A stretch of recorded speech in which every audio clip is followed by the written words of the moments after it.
Annyeonghaseyo, berjumpa lagi di channel Korean Rooftop. Pada video kali ini saya akan mereview film Kingdom Asin of the North. Film ini sendiri adalah prequel dari film sebelumnya, yaitu Kingdom Season 1 dan Season 2. Film ini akan menceritakan asal-muasal dari tanaman pembangkit. Jadi, yang belum nonton season sebelumnya, saya rasa harus nonton season itu dulu sebelum menonton film prequel ini. Oke, mari kita mulai.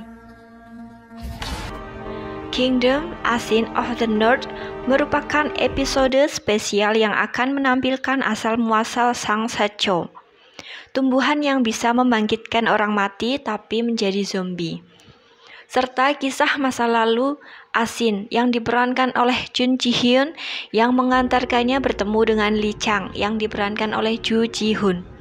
Asin of the North mengambil latar invasi Jepang yang telah menghancurkan wilayah selatan Joseon.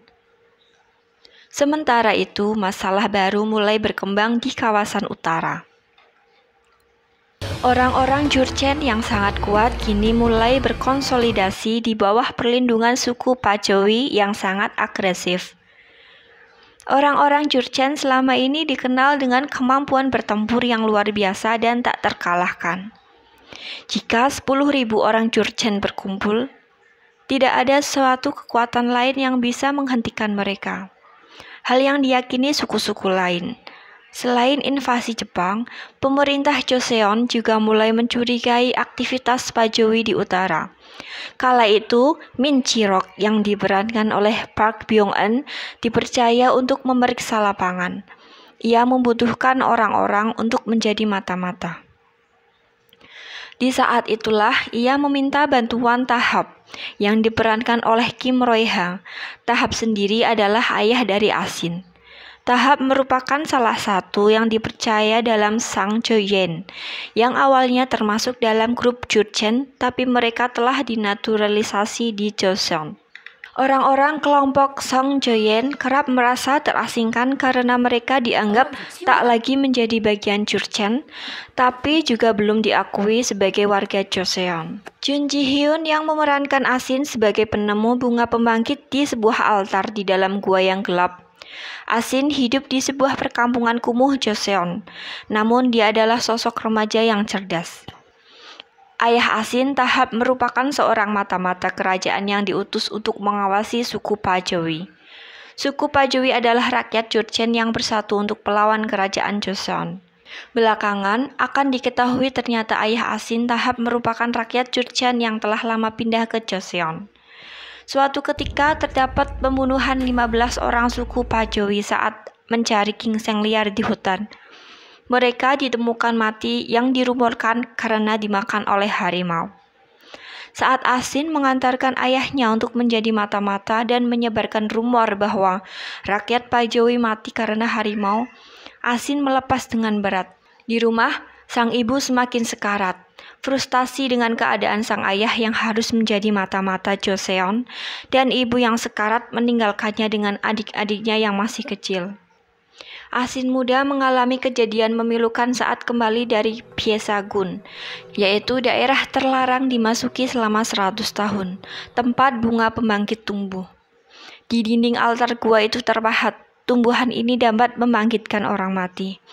Namun ada harga yang harus dibayar. Sepulangnya dari memetik bunga pembangkit, ia melihat mayat dengan panah kerajaan. Kemudian saat ia pulang ke desa, desanya telah porak-poranda dan semua orang telah dibunuh. Asin muda menyerahkan diri menjadi mata-mata Joseon.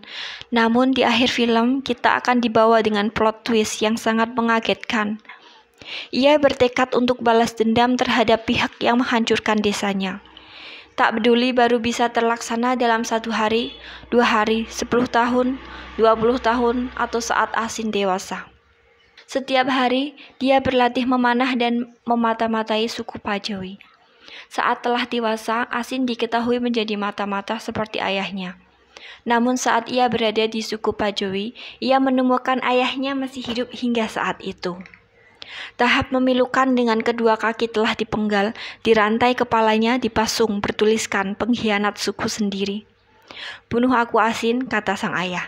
Asin menangis dalam kepilauan dan akhirnya membawa ayahnya pergi dan membunuhnya sebagaimana permintaan sang ayah. Setelah membakar kamp militer suku Pajowi, saat iring-iringan kerajaan, Asin melihat panah seorang bangsawan kerajaan mirip dengan panah yang ada di mayat orang Pajowi. Ia pun mulai mengusut hal tersebut. Asin menemukan gulungan rahasia kerajaan. Asin membaca bahwa kerajaan sengaja mengorbankan satu orang, yaitu ayah Asin, untuk menggantikan penyebab pembunuh sebenarnya, yaitu keluarga kerajaan dari klan Hewonjo. Kerajaan melindungi gingseng liar yang berharga di hutan tersebut dan berupaya meredam kemarahan Pajowi yang orang-orangnya dibunuh oleh kerajaan. Ayah Asin difitnah hingga harus dipotong kaki dan kepalanya dan terpasung selama bertahun-tahun. Ternyata kerajaan membohongi Asin dan mengorbankan mata-matanya sendiri, yaitu ayah Asin. Merasa dikhianati, Asin akhirnya membawa wabah zombie ke masyarakat kerajaan hingga mereka semua berubah menjadi monster, lalu ia pun membakarnya.